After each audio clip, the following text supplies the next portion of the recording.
Maswerteng umaga po mga ka-STL. Narito na po ang resulta ng STL Rizal para sa araw na to, first draw. May 14, 2025, araw ng Miyerkules.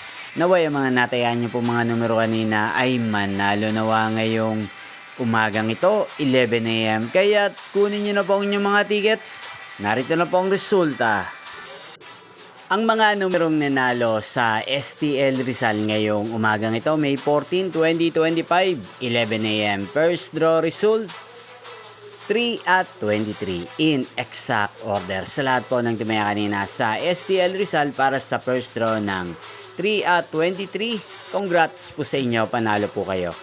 At ngayong umagang ito sa STL Rizal, atin pong i-shoutout si Kuya Aris ng Rizal na lagi din pong nanonood sa channel na to. Shoutout po sa inyo Kuya Aris, sana po ay nasa mabuti kayong kalagayan. Sana iswertein din ang mga numerong tinatayaan nyo sa STL Rizal. Inyo pong napanood ang resulta ng STL Rizal sa channel na to, Roderick Hernandez TV. Maraming salamat po sa patuloy nyo pong panonood at pag-suporta sa aking channel. Magkita-kita pong muli tayo mamayang 4 PM. Thank you for watching.